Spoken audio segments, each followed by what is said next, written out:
There was the last normal day, the last day that things were the way they were before they weren't anymore.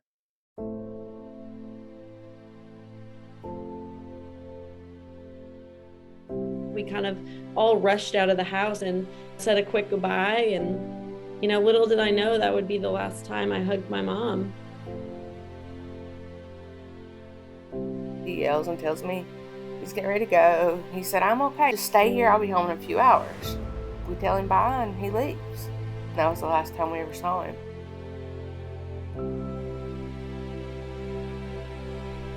It's like the minute that helicopter hit the air, it just hit me what I was watching, because I knew he wasn't coming home and he knew he wasn't coming home. For me, I took it more personally because I'm a nurse practitioner, and why can't I save him? I can help all these other people, and why can't I save him?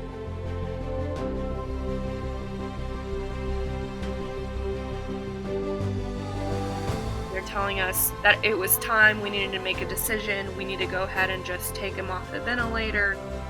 And I was like, how do we know?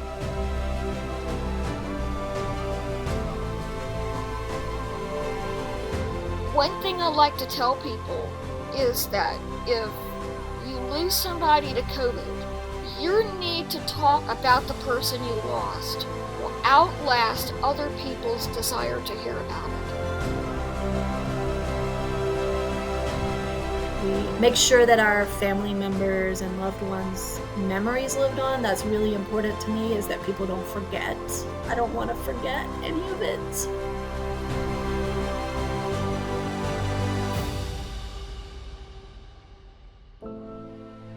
So talk about them.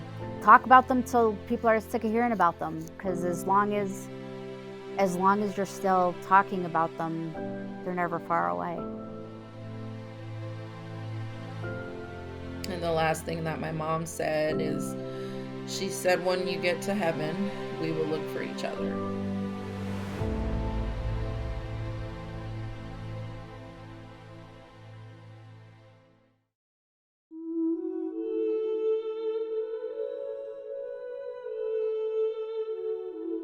Hello, everyone. You're listening to For Those We Lost. I'm your host, Jennifer Sullivan. Thank you for being here. Today, I'm going to be doing something a little bit different. I hope it is not too presumptuous of me to take this episode, since it's the last episode of season 2, and tell my mom's story. I know many of you have heard little snippets of her story in episodes as I've interviewed others, but I wanted to take this time and tell her story. So I have some notes that I wrote here, and I have my questions, and I figured I would just start from the top and go from there. And not having anyone to ask me questions, just sort of do my best to go through everything that happened. So today we will be talking about my mom, Bobbie Lee, and she passed away on August 24th, 2020 from COVID. Today is June 30th, 2023, and that's the day I'm recording this episode for context in the larger pandemic. So, one of the things I ask everybody is I ask them to go back to March of 2020 and talk about how they first heard about COVID. And I heard about COVID in January of 2020 because my husband and I own a business, and he had traveled to China in late October 2019. He was there for about 8 or 9 days. I think he came home like Halloween, October 31st, or the day after. And he had gone with his friend, and he had gone to the warehouse and met with a lot of people. He did go to Shanghai Disney while he was there, and came home, and within a couple days was pretty sick. And so was his friend.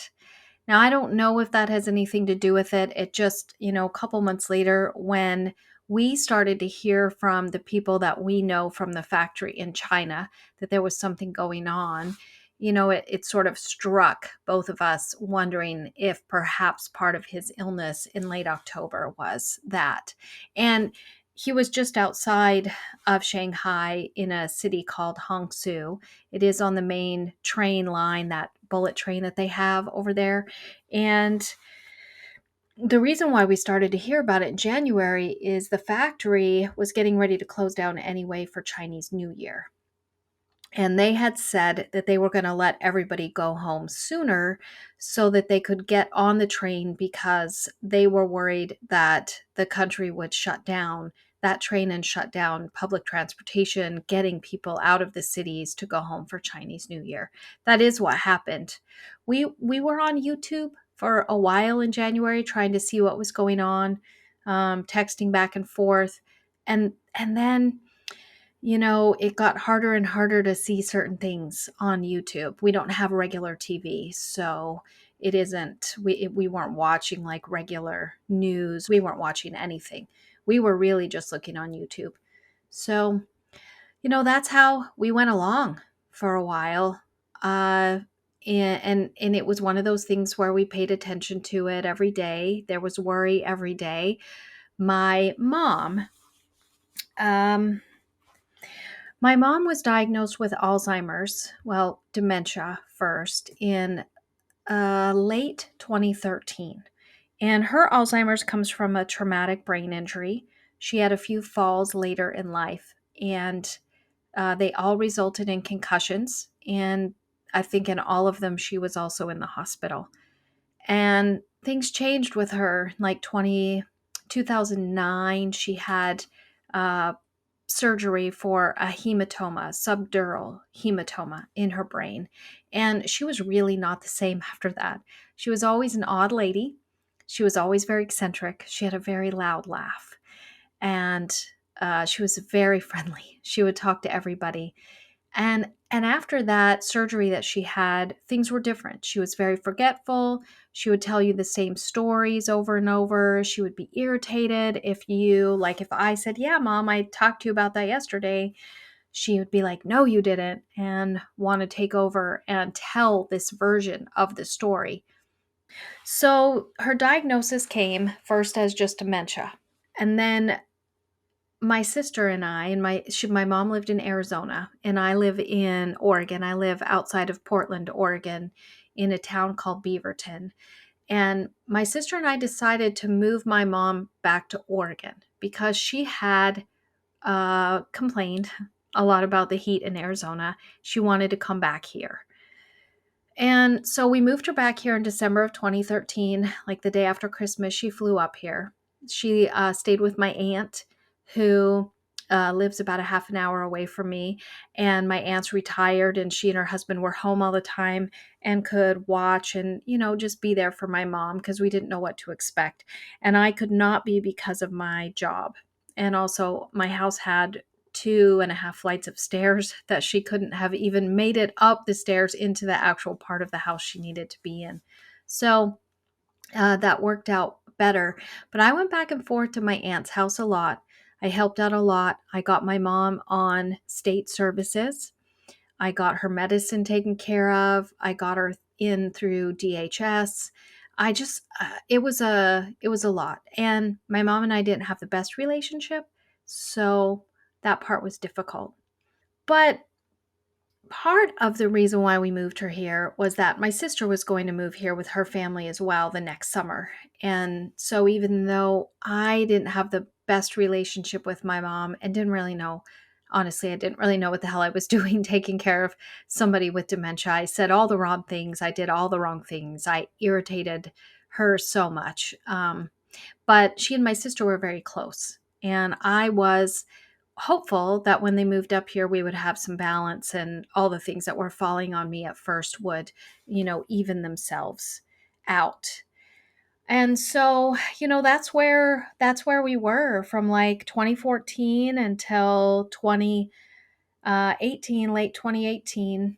My sister and her family ended up not moving here.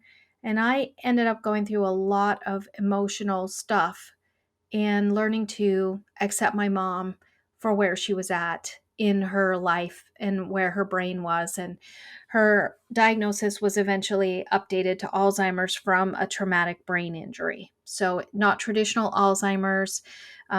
There's lots of different kinds of dementia, but mom's was very similar to the kind of Alzheimer's a football player would get, or somebody who had Alzheimer's or dementia from Parkinson's disease. So there were certain things she remembered very well, and other things that just disappeared and left her.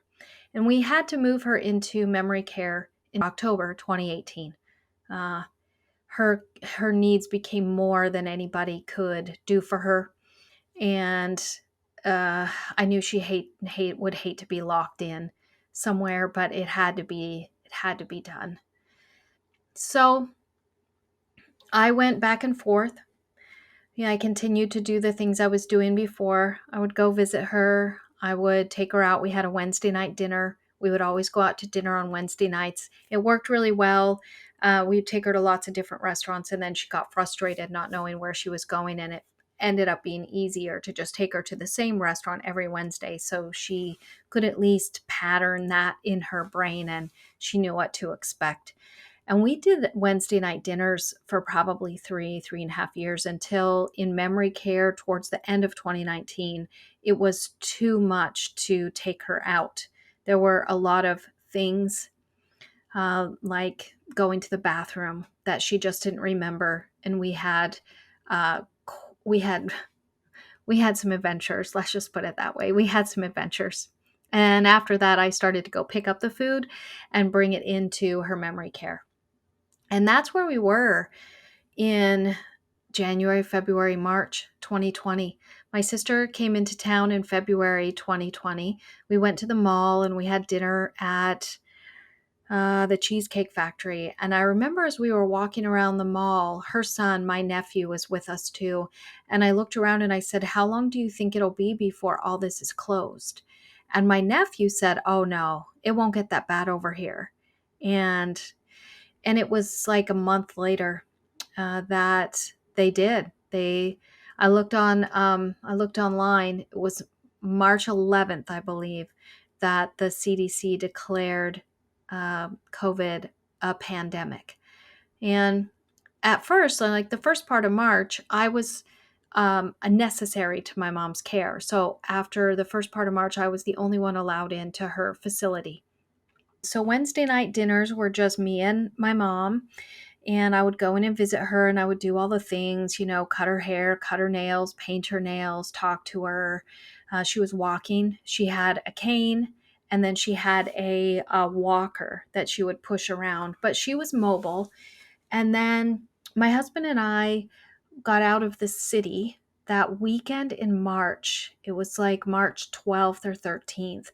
And we had already planned to go stay outside the city and go hiking and sort of be away from people because that's, what we wanted to do.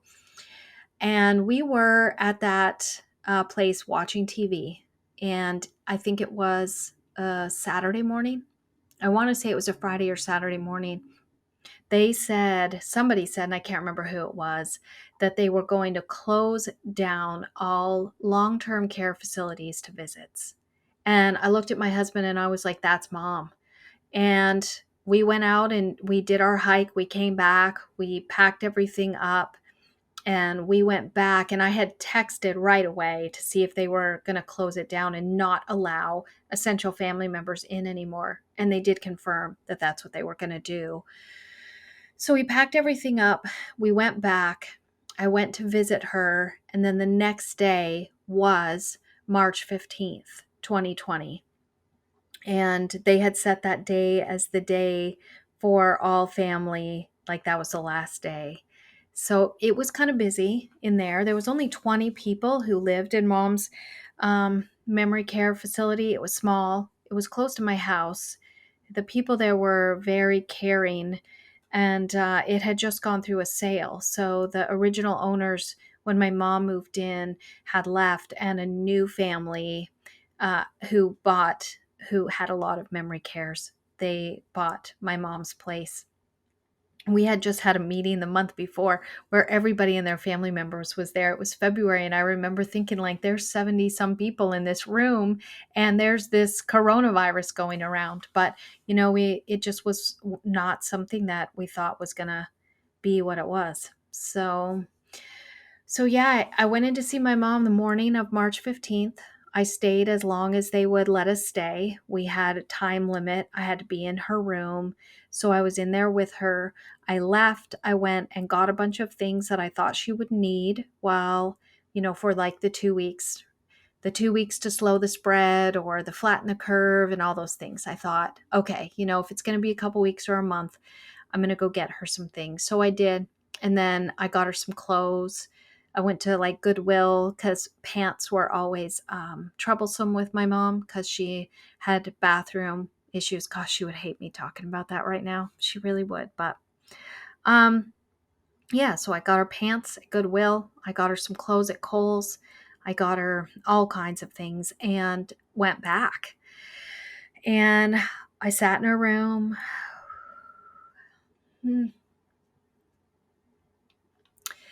And I played her music that she loved. And my husband sat there trying to, just be a little bit of humor in a situation that was really not humorous.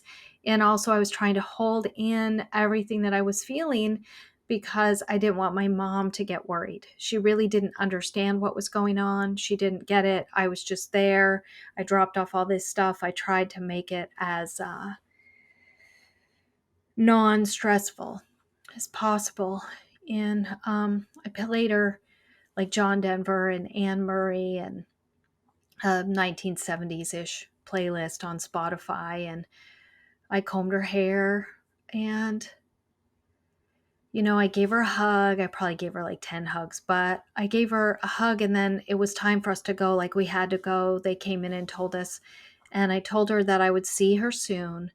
And I always had this thing with my mom where I would wait until she was looking at other things, like watching the TV in the main room or eating food or something, and then I would look back at her. Because, when somebody has Alzheimer's and they get to the point where my mom, she had little TIAs. They're like little mini strokes, which they said not to worry about, but they seemed worrisome to me. And I always had this thing where I looked back.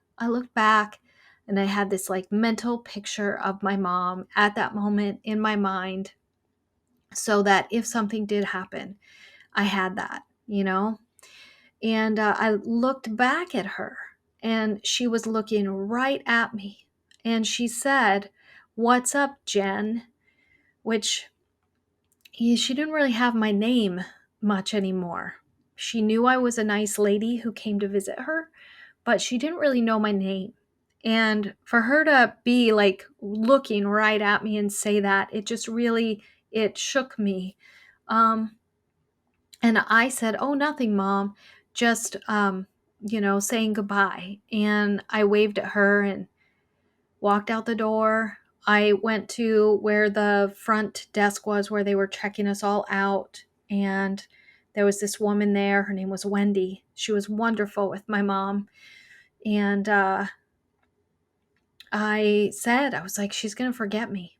She's going to forget me. And I was just so frantic, like wringing my hands, like, how am I going to get through these next 2 weeks or a month?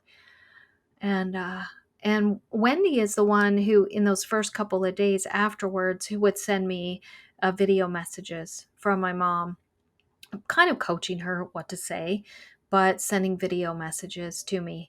And it was about a week after that last day where Wendy said you could come see your mom at the window. So we did. I don't remember the first time we went to the window, but it really wasn't a week. And then that became my routine. It was a hard routine, but it was my routine to work, get in my car, take my camping chair, And a lot of times my husband went with me because he could always sort of break my mom out of a funk and make her laugh. And it was very difficult to be at the window. My mom wanted us to come in. She did not understand what was going on. Why she was almost put out, or I don't know what the right word is, but irritated. She felt like we were sort of giving her a slap in the face when we didn't come in. And yeah, so my husband would come along. We had camping chairs in the back. We would go there and set up the chairs outside the window. And depending on, there was people there sometimes. There's this one man who would always come visit his wife, and there might be other people around at a different place by the windows. So luckily that was a one-story building. So we would either go around the side and visit my mom at her window, like to her room, or we would be in the front by the dining room and she would be looking out the dining room window. And then, as it got hotter and hotter, we would kind of tuck into this corner by the front wheelchair ramp where there was some shade. And if the window was open because it was hot outside, we would have our masks on. And if the window was closed, I would be talking to her on my cell phone and we would both be on speakerphone. And my sister came out about once every 6 weeks because she was there in February. In January, she came out again, I think in late March or April. And then again, and I don't remember now. I feel like maybe she didn't come out because she had to take the train or fly. And the first time she came out might have been the week after Mother's Day. Anyway, she would come out and we would go together every single day and just camp out in those camping chairs outside a window and just talk to Mom. And she would often say, like, why don't you come in? Well, there's a bad flu going around, Mom. And then she would nod her head and go, oh, that's right. Like she kind of remembered. It was much easier to say that than try to explain to her what was happening. And so one of the other things that I did was and then this was partially, I think, maybe just me and because my mom was in a memory care, but I started to notice a lot of really odd things. Like when I would sit in the camping chair out front, a car would pull up. There'd be 4 people in the car. One of them who worked there would get out of the car, go inside, and put in the code. And she didn't have a mask on or anything like that. She would go inside, and then within like 1 or 2 minutes, she would come right around the corner in the dining room and say, hey, Bobbie, and give my mom a hug with like gloves on and sometimes a mask. And I mean, those were things that just really irritated me. Like the memory care home where my mom was, my sister and I were outside and we were in our camping chairs and this car pulls up. This guy in a black suit gets out. He puts a mask on and he gets a big tripod out of his car and a big camera bag. He goes to the door. He rings the bell. They let him in. And I'm sitting there thinking to myself, how does that guy get in? So I did this a lot. I called the memory care facility a lot. I would ask questions like, are you keeping track of the people who work there, like where their families are, what they do, when they have a couple days off? Are you doing any kind of testing? Have they done any kind of a quarantine at all before they start working there? What do you do with new employees? Are they quarantined before they start working there? Do you test them before they start working there? Because even though tests weren't really a thing until I think it was like July or August for sure, maybe even June. I don't remember when they first started having tests for COVID, but it seemed to me like once they did, it would be one of those things, especially for the people in memory care and in nursing homes and hospitals and assisted livings and all that stuff, that they would have like these set protocols. And it turns out they didn't have anything set. It was all just sort of willy-nilly, haphazard, arbitrary decisions, whatever. So like the photographer guy, he got to go in because the memory care needed a new website. and they needed photos for the website. And I said to the manager of the memory care, I was like, well, how do I get in there? Like, what can I do? Because I had asked like how that happens. And they said that the owner of the facility has the prerogative and the final decision-making power in letting somebody come in. So I'm like, okay, if they can do that for a photographer, why can't they do that for family? And and then I think about things like, I wouldn't want to put everybody else that live there at risk. And I knew most of them, and they were all wonderful people. So then I was like, I want to go in, but I also know I don't want anybody to go in and bring COVID into my mom. I don't want to be responsible for doing that to other people that live there because I want to see my mom. So there was a lot of things that was just a lot going on and a lot of things running around my head. It was probably sometime in July when June or July, when I realized, like, I read the Oregon State website about how they weren't going to lift visitations in long-term care facilities until there was a proven vaccine. And at the time, like back then, June 2020, they were saying a vaccine was a year or two away. So my thought was, oh my God, it's going to be that long before I see my mom in person, you know?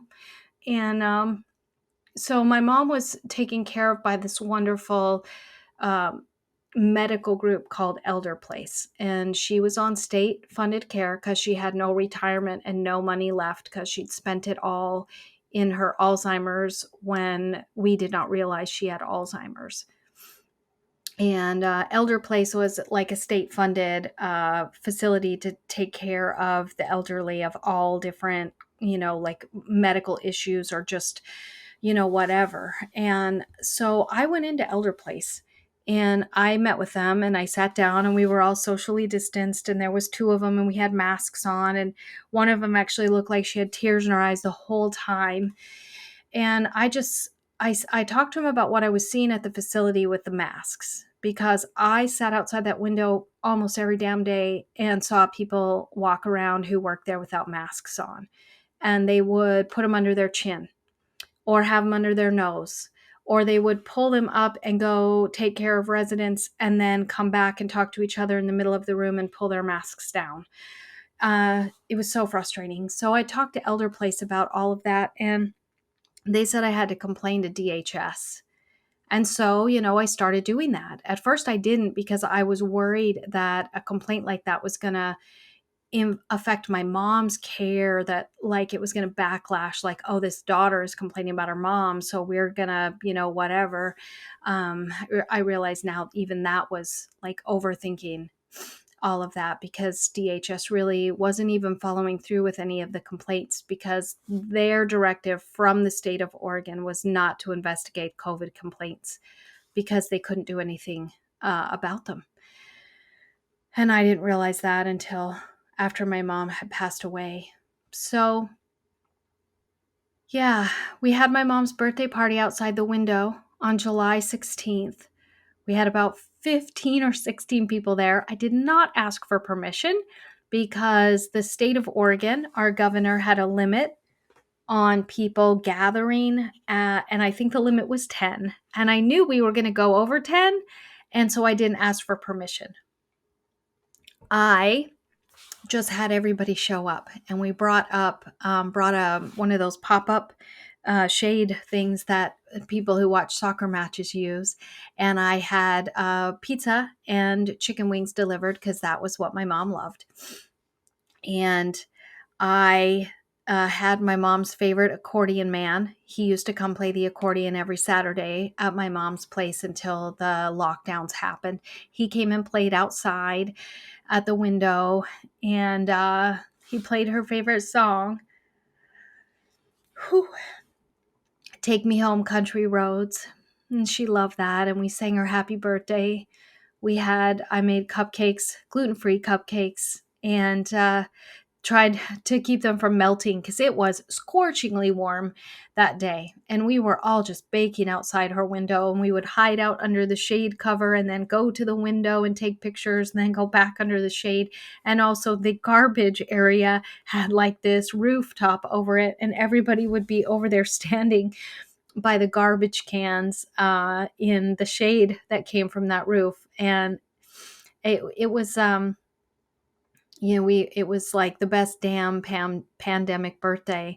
But I had no idea. I had no idea what was going to happen in just a few days.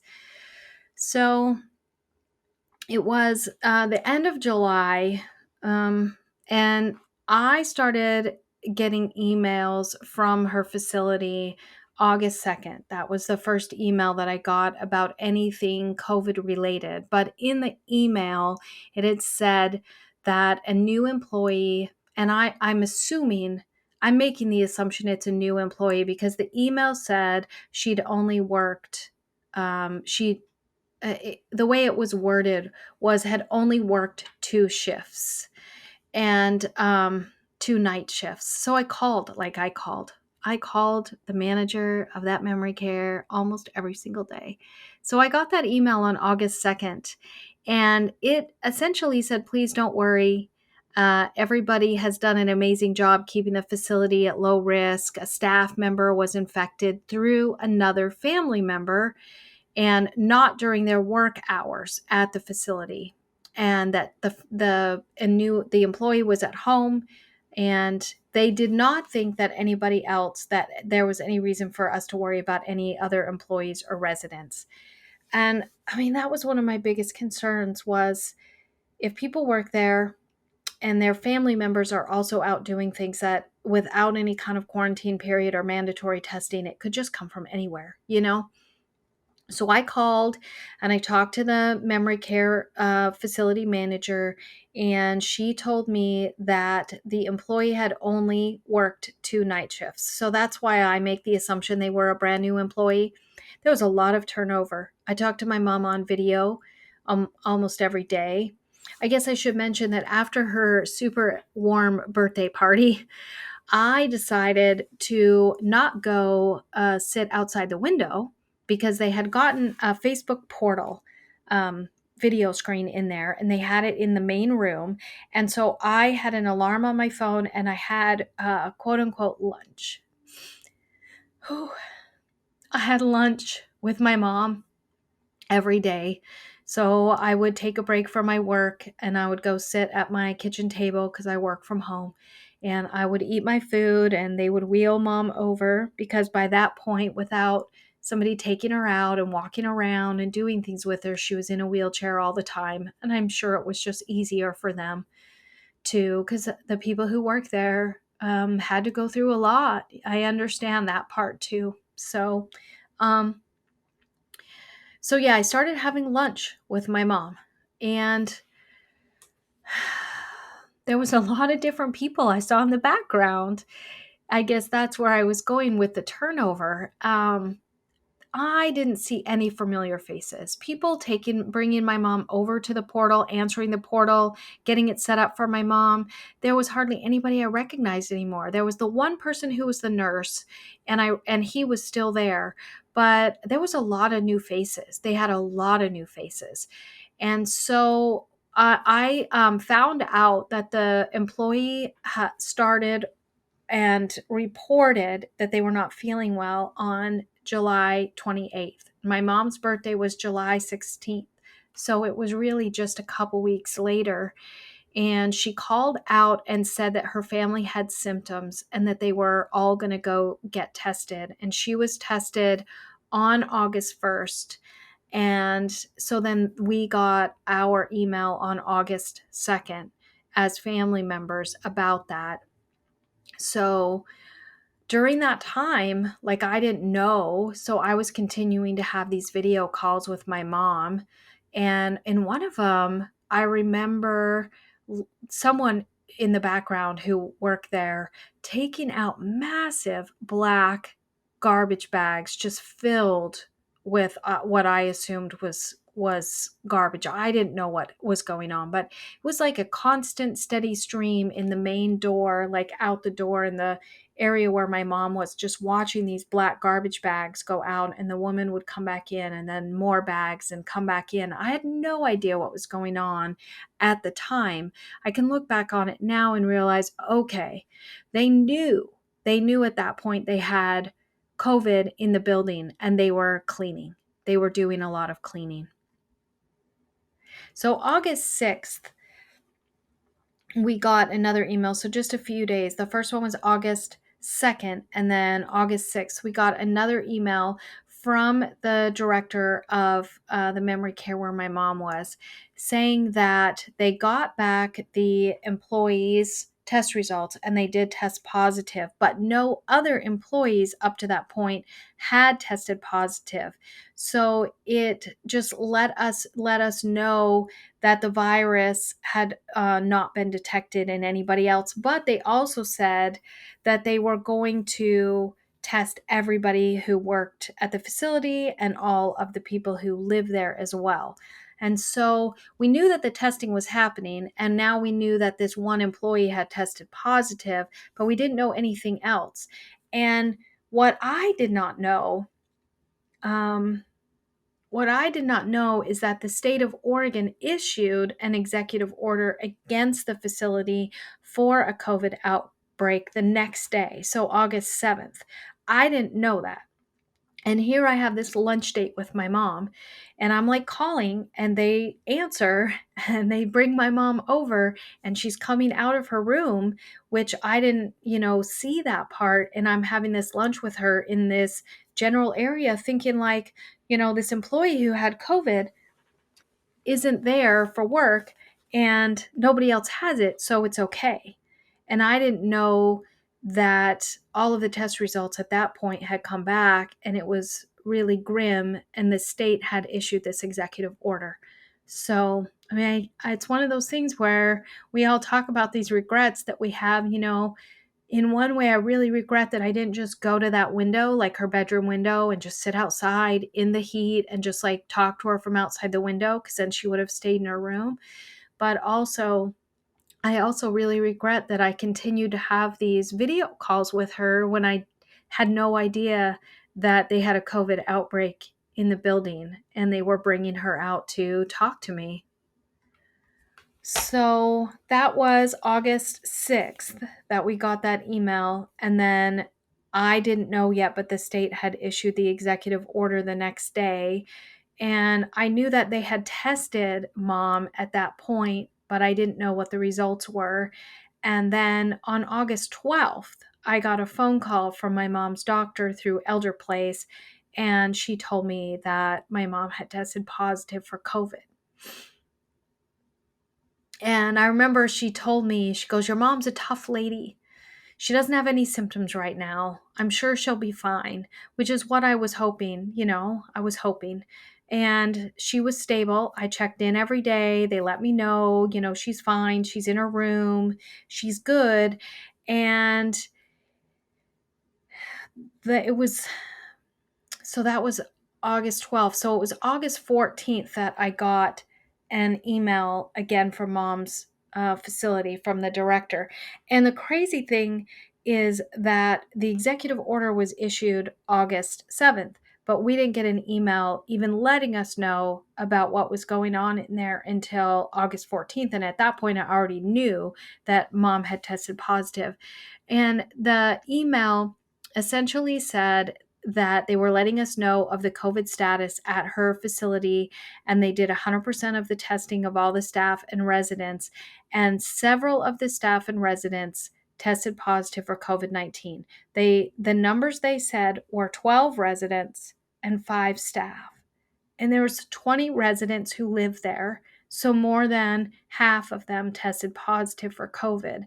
And my worry was for my mom, but also, I knew everybody who lived there. So, and I knew most of the staff. And so the email, the last thing it said was that most of the cases were mild and that we shouldn't worry. So It was that very evening, which I want to say was like a Friday or a Saturday night, that I got the phone call that mom was having trouble breathing and had a slight fever. So it was just a couple days after I found out she tested positive, and then it was the next day. I remember getting a phone call, and it was from one of those unlisted numbers. So I knew it was from, at this point, I knew it was from mom's medical people, like her doctor or a nurse or something like that. And they essentially told me that mom was doing badly and that her oxygen was low. She was having trouble breathing. She had a fever. And then she said, we are giving her morphine and Valium. And I just started crying. And because, morphine and Valium to me anyway. And my husband's grandma, when she was in hospice, that's what they gave her. So in my mind, I'm like, that's like end of life level medication. And all the nurse said, like, I started crying, and all the nurse said was, I'm sorry, I'm sorry. And then that's when she told me that they were moving everybody out of where my mom lived, everyone out of that memory care, and they were moving them other places. And so they were going to let me know what was going on with my mom. And then later that night, the director of that memory care called me. I don't know how many times, and the nurse called me too. And they were begging me to let my mom be taken to the hospital. And my mom had a very strict DNR and do not resuscitate. She had to have one of those, and in Oregon they call it a POLST, which is like an end of life directive. And so my mom did not want any extreme life-saving measures. And my mom had told me many times when she was clear-headed that she was ready. She was ready to go. And so I could hear paramedics in the background, and I could hear this nurse like pleading with me, please let us, your mom's not doing well, please let us take her to the hospital. But my thought was, if she goes to the hospital, they're going to ventilate her, and then she's going to be on life-saving measures. And I knew, I just, in my heart, like, I'd spent so much time with my mom, I knew she would hate that. I just knew she would hate it. And so I kept saying no. I kept saying no. And I kept saying, she wouldn't want that. She wouldn't want that. And that's what I kept saying. I called my sister even, because she was on the way over to be here, because my mom had tested positive. And I called her and I was like, am I right? Am I doing the right thing? Because I didn't know if I was doing the right thing, but I was like my mom's power of attorney. And so my sister was like, yeah, she would haunt you forever if she went to the hospital and was put on a ventilator. So I kept saying no. And my sister and her family got here in the middle of the night sometime. And the next morning we had a video call with my mom. She had the oxygen in her nose. She looked okay, She actually said something like, you guys look good. It was funny. And other than that, she didn't make a lot of sense, and she was very pale and struggling to breathe. But the nurse told us that they were going to get her ready to transfer her. So my sister and I got in the car, and we went and sat in the parking lot across the street from mom's memory care. And there's only 20 people that live there. And we just watched ambulance after ambulance after ambulance come by. We were probably outside for an hour and a half, and each ambulance would pull in. There would be this whole protocol thing. They would come out and like put on these hazmat like suits, and then they would go in, and then they would come out a side door, and they'd take somebody down on one of those stretchers, and then they'd put them in the ambulance, and go through all of this stuff and then leave. So each ambulance was, I want to say, like 10, 15 minutes easy, if not more than that. So we just watched. And then we saw the chef, the lady who did the cooking. She came out of the facility and she was smoking a cigarette. And so my sister and I walked across the road and talked to her from a distance. And she told us that mom had already left. So we'd been sitting there watching all these ambulances, hoping to get a glimpse of mom, and she was one of the first ones to move. So we went back home, and pretty much what we did was hang out and check in every day.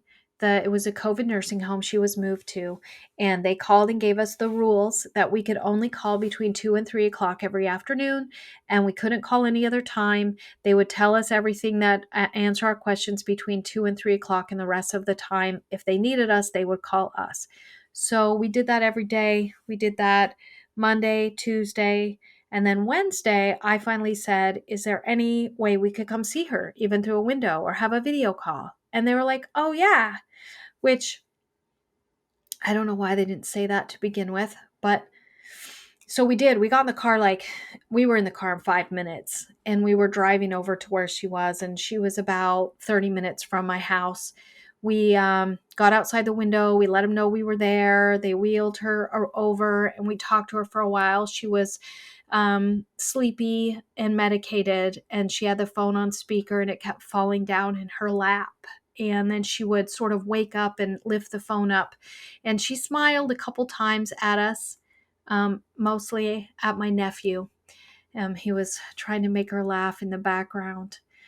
And, she looked okay. She was sitting up. She was sleepy. She had on clothes that were not hers. And we were there until she pretty much fell fast asleep in her wheelchair. And so we left. And my sister said, I think she's going to make it. And she looked at the time like she would probably be okay. She didn't have any oxygen on that I could see, and she looked like she would be all right. And so the next day we called and got a positive report. She was still very infectious. Her oxygen was okay, not great. She still had a fever, but she was doing all right. And the next day, Friday, and that would have been August 21st, I think. That Friday before my mom passed away, my sister and her husband and son drove back. They were like, they'd been there for a week, almost a week. And Saturday morning, so just barely 24 hours after she left, my husband and I were walking our dogs in the park, and I got a call, and the number was the COVID nursing home facility. And I looked at my husband and I was like, they're calling me. This can't be good. And the nurse, he told me that mom was doing very badly, that she'd taken a turn overnight, that her oxygen saturation was very low, that she had a high fever, that she was mumbling, delirious, that it didn't look good, and that he would keep me posted. And of course, my first thing was, can I come see her? Because I knew enough at this point to know that at end of life, or the end, that a lot of people were allowed in. And he was very, very hesitant on the phone to say yes or to say anything like that. And I really pressed him. And I got back home and I called my sister and I was like, this is what's going on. We need to go in. We can probably get permission to go in. And my sister said that she wasn't coming back. And she said that it was too risky. And my aunt called me probably 15 minutes in as well and said, your mom would just yell at you if she knew that you put yourself in that much risk. And I had pneumonia the year before, so I was very worried about that. And also the nurse finally told me the whole process for the COVID nursing home, and everybody in there, and there was about 80 patients in there, they were all incredibly infectious, and that everybody who worked there got COVID. And he went through this whole thing basically trying to talk me out of coming in there. And I knew from other people that if I did go in And when I came out, that I would probably have to like go to a hotel for a couple weeks and, hang out by myself. And there was an Alzheimer's lady whose mom passed away in May of 2020, and she did that. She spent 2 weeks in a hotel sending these Instagram posts and pictures from the hotel window. And then my other aunt called my mom's sister and also pretty much told me the same thing.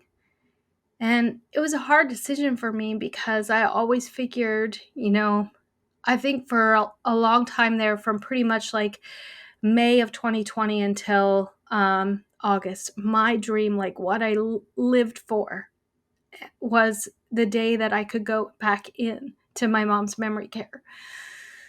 Like I imagined that I would go, I'd ring the doorbell, they'd let me in, they'd scan my wristband or my papers or something like that. I would fill out a little form and I would just get to run around the corner and go give my mom a hug. And that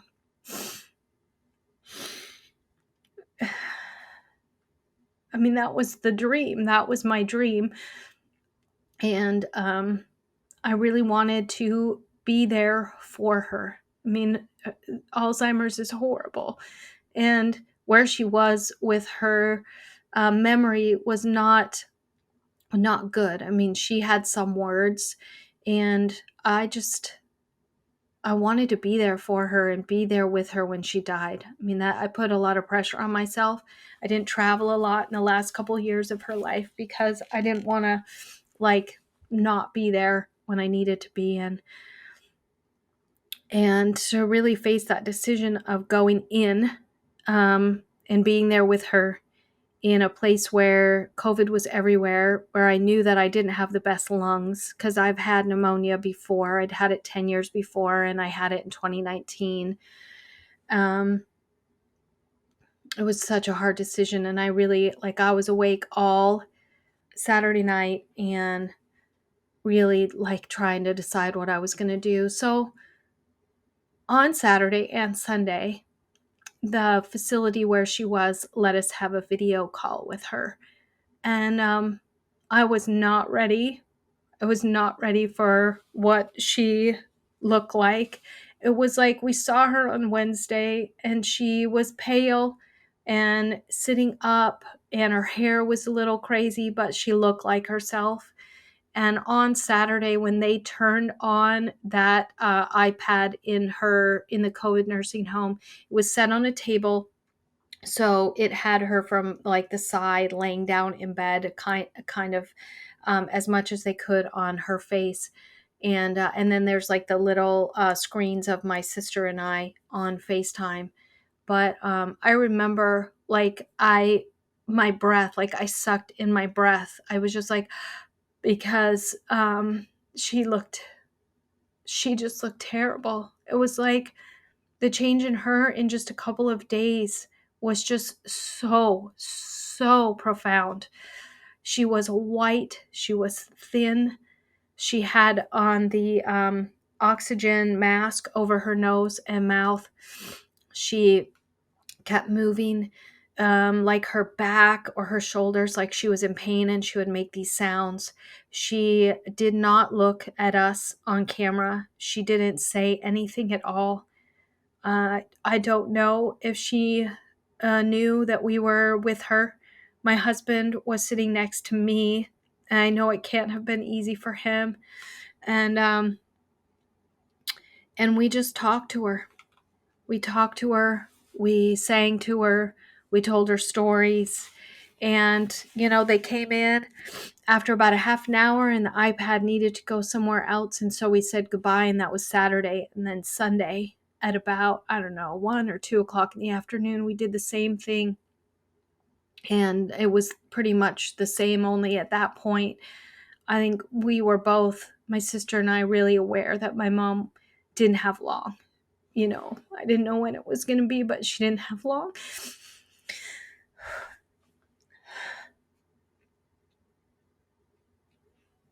And so we told her stories. Both my sister and I told her stories about things that we did as kids that we lied about. Crazy things. Like I drove her car once and I took it over this like dip in the road way too fast and I broke the muffler off and I lied to her about it. But she made those noises and moved around, and I like to think that maybe she was laughing. Maybe she did hear what we were saying. We sang our songs, and then they came in and we had to let the iPad go to someone else and we said goodbye. And my husband and I had been staining our fence in the back, and so we went out and did that. I mean, the day is a blur. It was just all such a blur for me.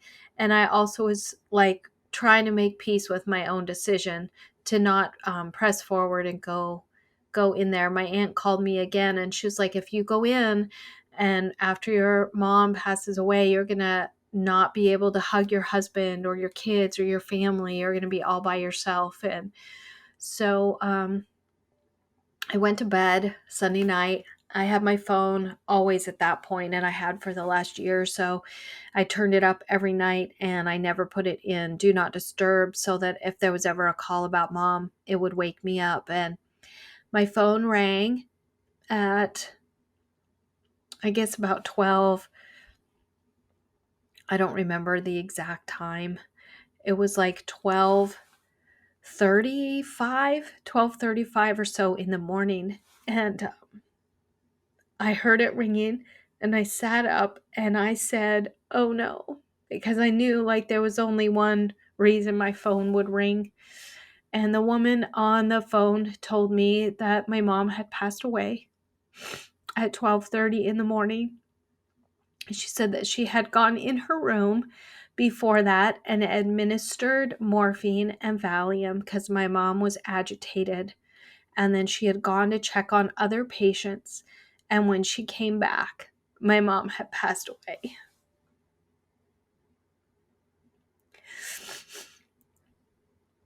And so I remember asking her if she needed anything else from me that right then. And she said no. And my mom had a very strong care plan. So I knew who was going to be called to come take care of her. But, I got up and I told my husband, and we went out and we watched some weird TV show on like National Geographic Channel, and I just cried and cried and cried. And a couple days before, I'd actually taken a picture of my mom and her parents. And when my mom was 18, my grandpa was in the Navy and they were stationed in Honolulu. And it was my mom's like graduation luau for all the kids on the Navy, like the base there and at that high school. And they were all wearing Hawaiian shirts and my mom looked so pretty. And I'd put it by my nightstand because since I wasn't going in to be with her and nobody could be there with her, I basically just prayed to my grandparents, to go be with her and be with her at the end. And so I had this picture by my nightstand for a couple days, and I watched TV until about 3 or 4 in the morning after my mom had passed away, and then I went back in the bedroom because I needed to close my eyes for a little bit. And I told my mom, like, out loud, like, if you want to come say goodbye, I'm, going to try to get some sleep. And I said goodnight to all of them in that picture. And I fell asleep, and my mom did not come to me in my dreams. I kind of was hoping that she would, but I slept for a while, and I woke up the next morning, and I think it was like 9 or 10, my husband looked at me and he said, "You look lighter." And I mean, he wasn't wrong. My mom's Alzheimer's was a lot to carry. And I did feel like, at least for that part of it, for her, for my mom, this sense of almost relief, like she wasn't suffering anymore. she had her memories back. Wherever she was, I didn't feel her. Like, I didn't feel her hanging around me. Wherever she was, she had all her memories back, and she was whole. And it did provide some relief to me knowing that, because she really, really, really had suffered so much. So it was, I guess that next day, my husband and I drove out to the beach.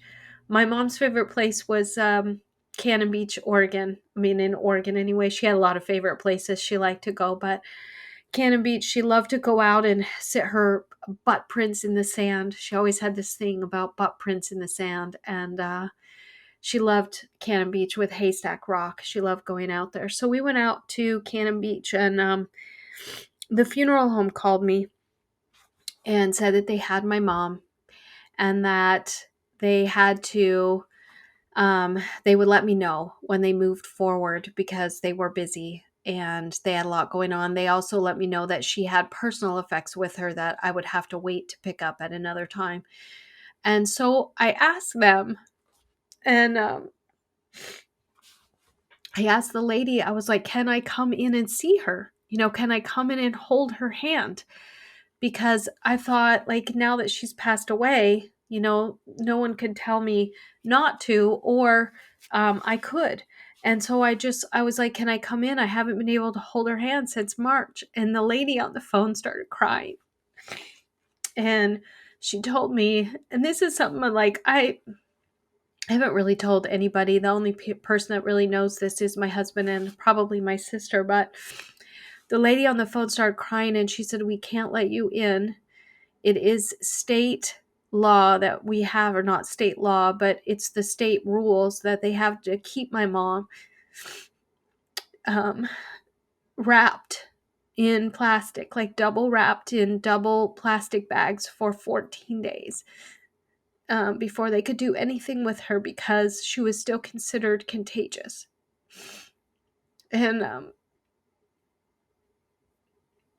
I remember just sitting there walking on the grass at the beach by the restroom, just crying and crying and crying after that, thinking about my mom in plastic bags, sitting in some funeral home. And I told my husband, I cried. Gosh, I cried that whole walk on the beach. I cried. And I finally told my sister what was going on, but it really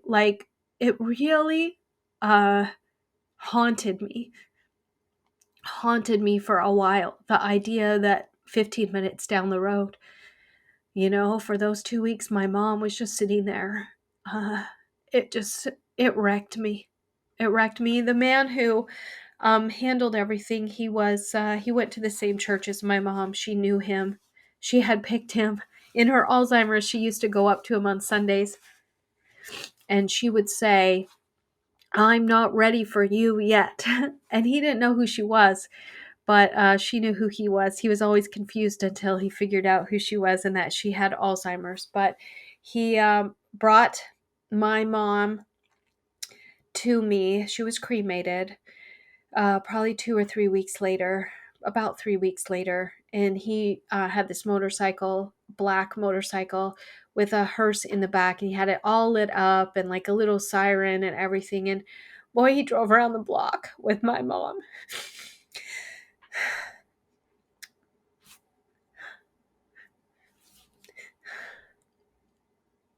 And I just thought to myself, my mom would have loved that.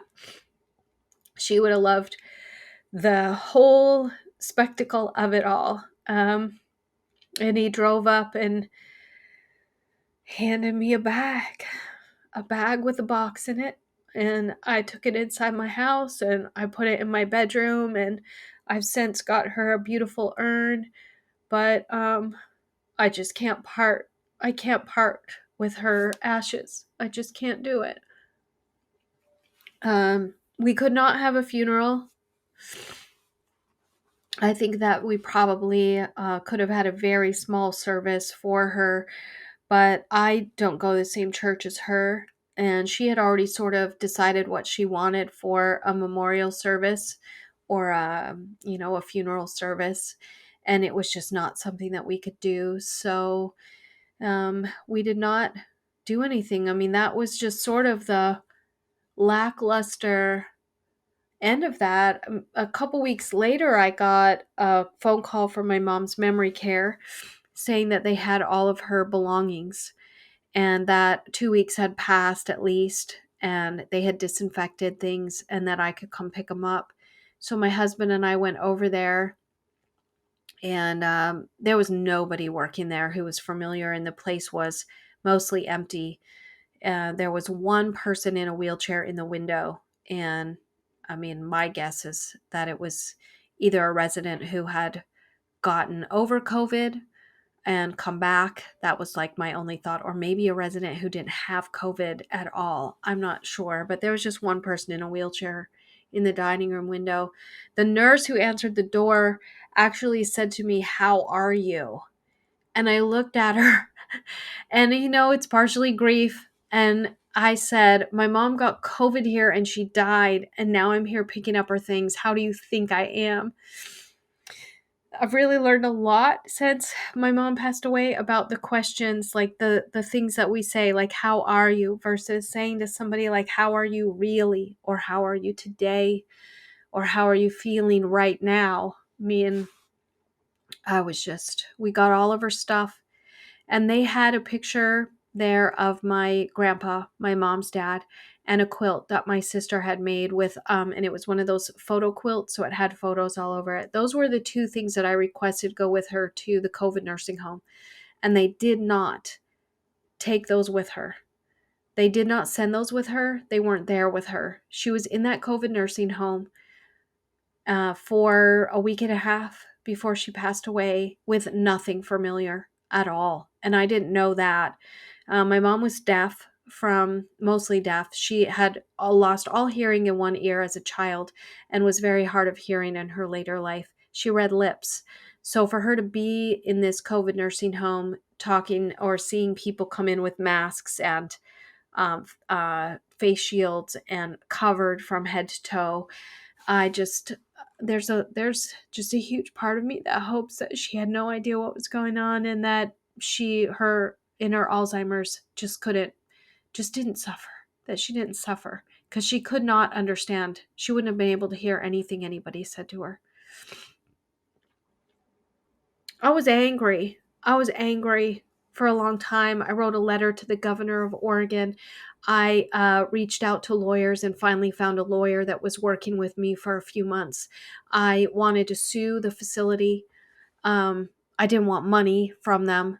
I wanted an apology. I wanted an apology from the governor of the state of Oregon. I talked to the people at the Department of Health Services, DHS, in Oregon, and like elder care.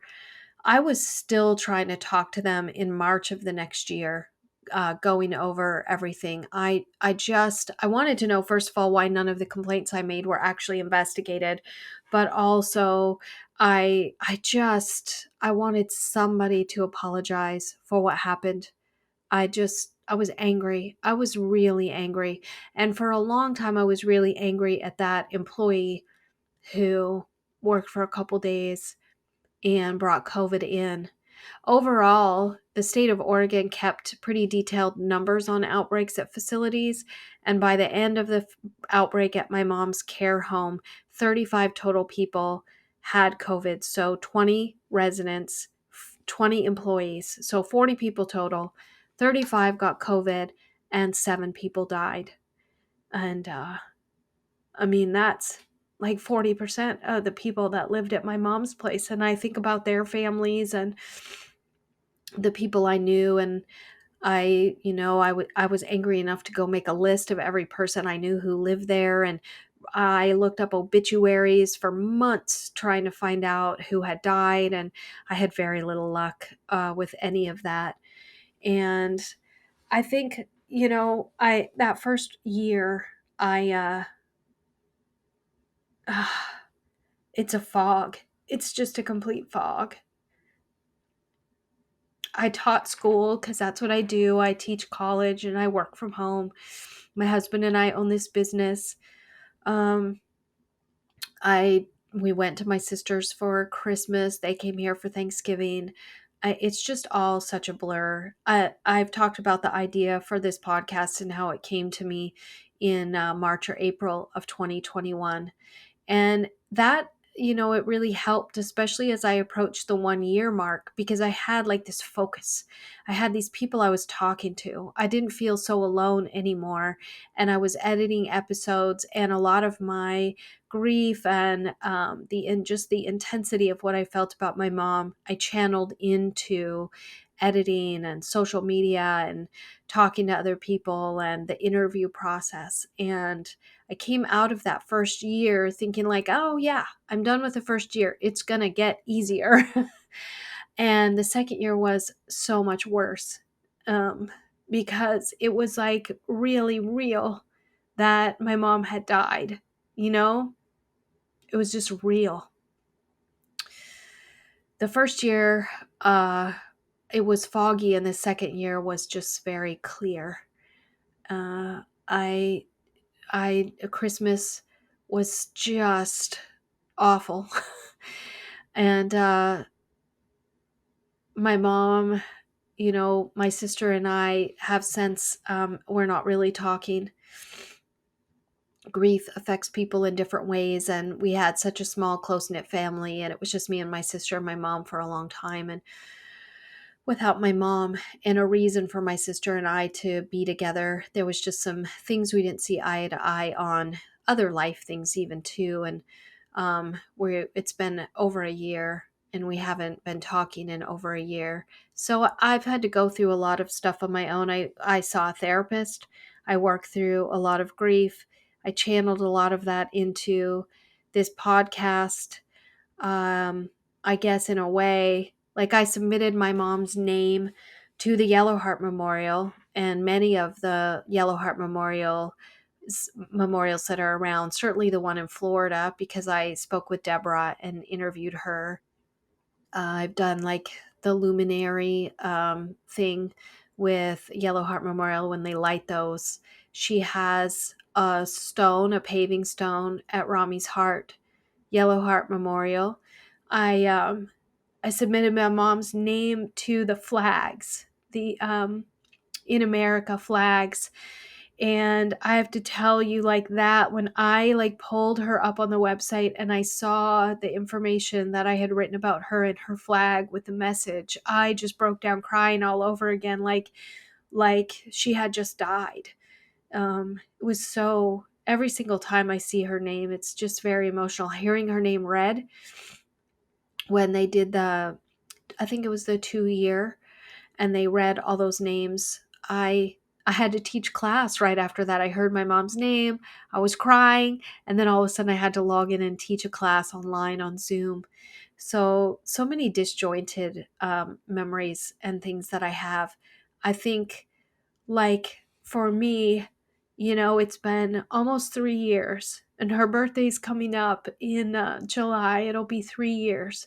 And in a lot of ways, the day she died or her birthday party 3 years ago, they seem like they just happened. Like I have just, like, time. It just seems like that just happened, and yet it's been 3 years. And the other odd thing for me is that even Christmas last year, I don't really remember, I don't know why. I don't know why that is. Many people on the show talked about that, and I had been feeling that.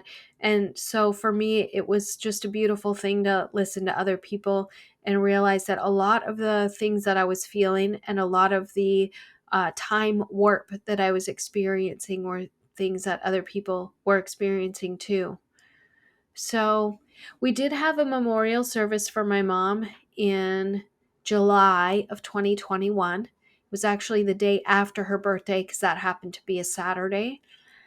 We tried to do it in November of 2020, but the governor of Oregon locked the state. Not that the state came out of lockdown really until sometime in 2021. Maybe it was 20. It's all a blur. I won't even try with that one, with the dates.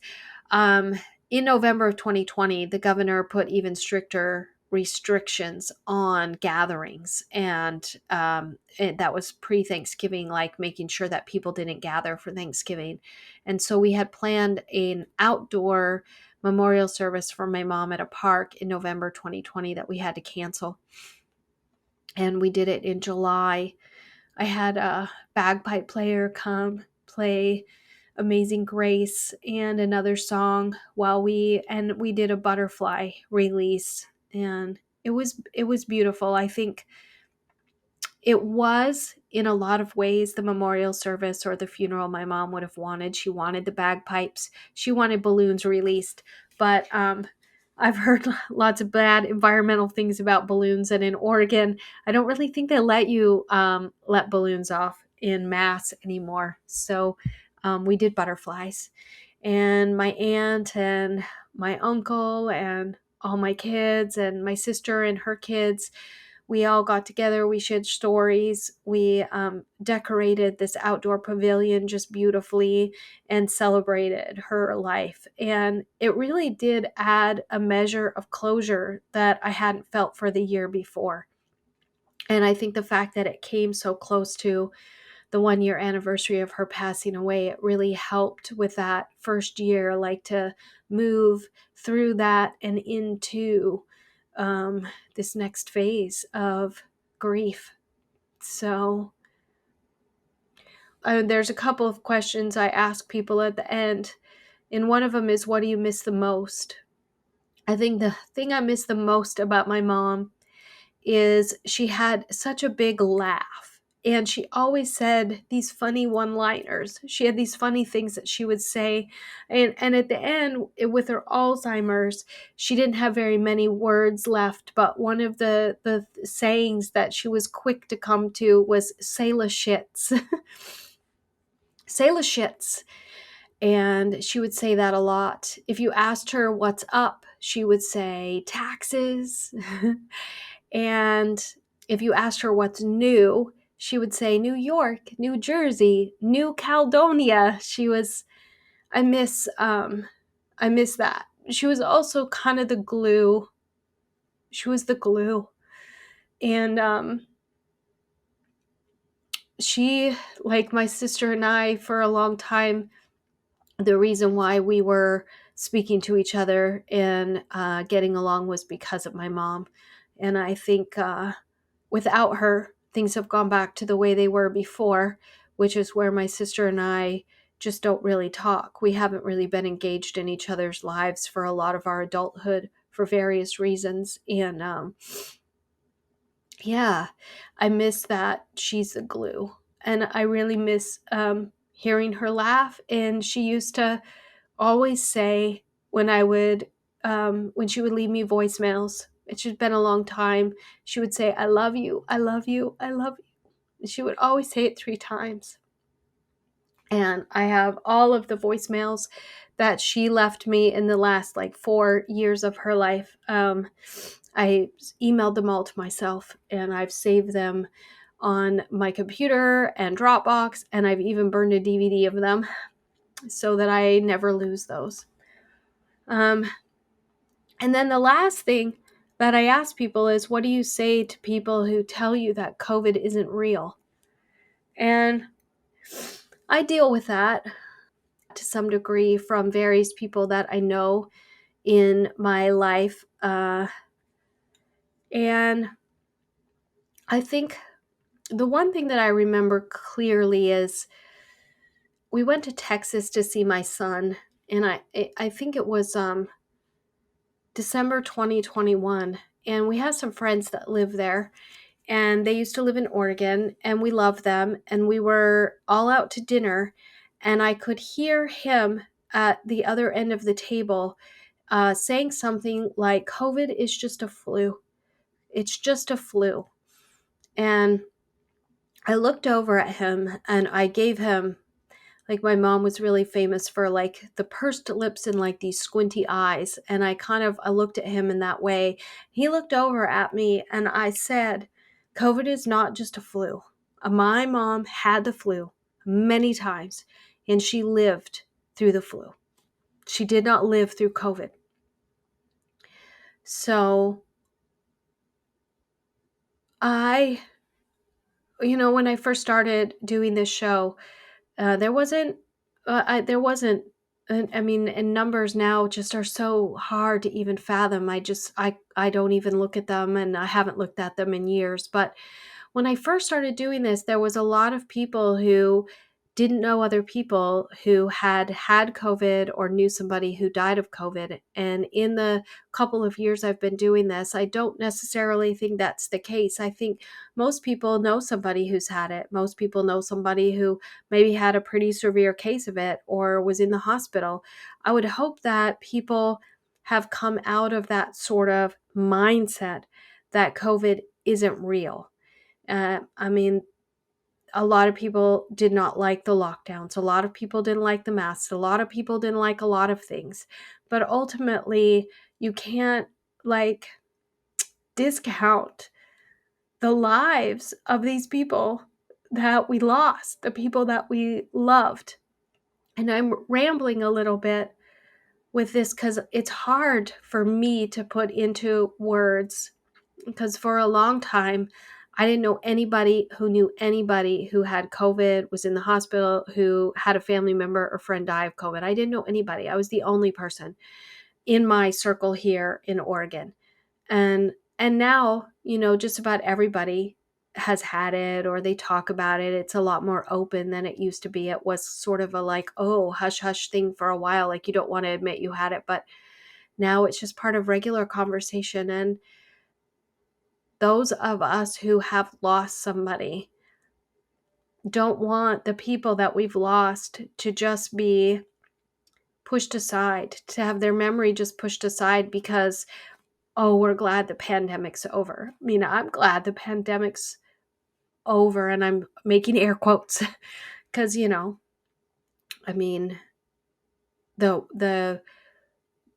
the governmental levels of declaring it whatever it was, that part is done.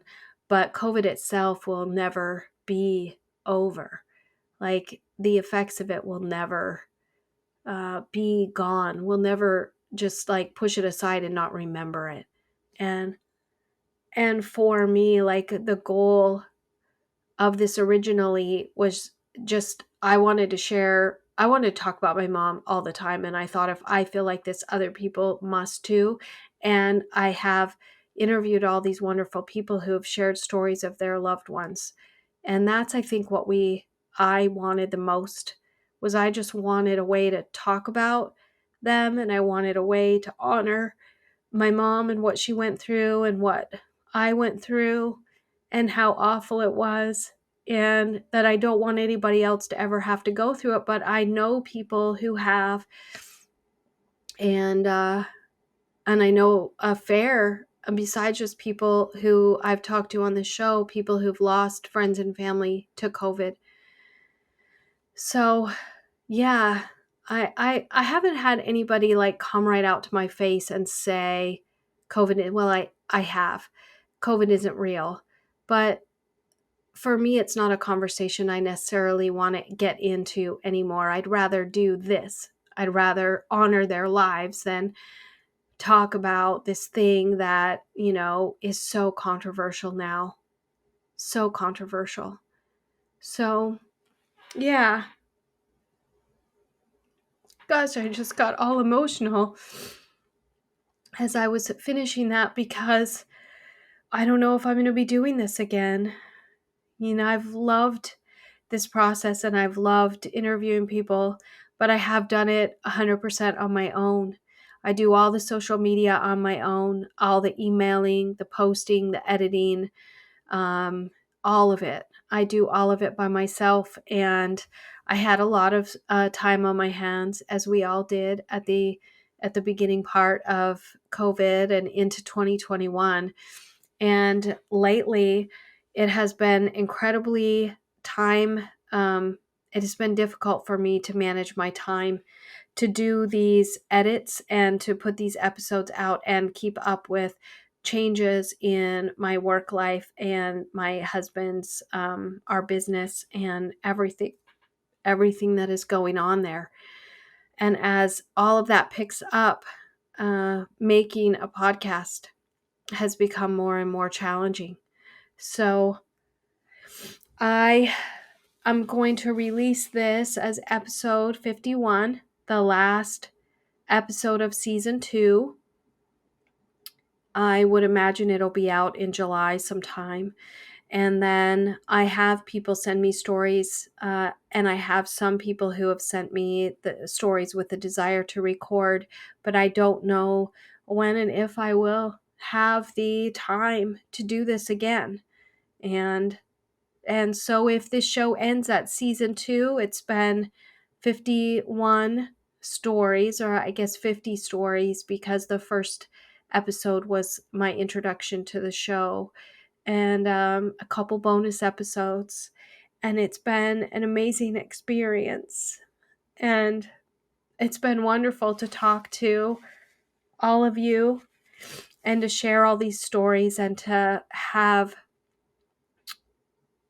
witnessed it and listened to them and have heard from so many of you, and the healing that comes along with going through the story from beginning to end. Like, I haven't really talked about my mom in a long time. I haven't gone through her story from beginning to end in a long time, and I'm going to finish this recording and I'm going to think about it, and I'm going to think about it tomorrow, and I'm going to have to come back and edit my own story and, create all the social media. And it's all part of the healing, but I definitely couldn't have done this as like a first episode, or even without all of the time and experience and the love of all the other people who have been on the show and shared.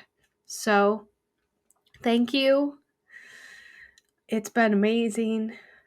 And yeah, thank you.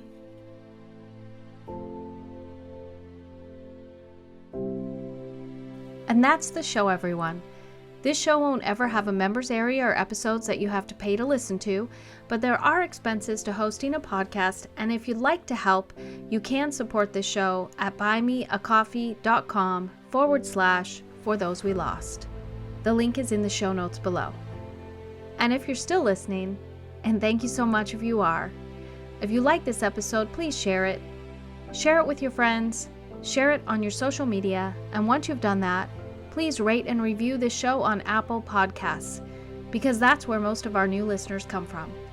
Ratings and reviews are the main way this podcast finds new listeners. So please share the show. Until next time.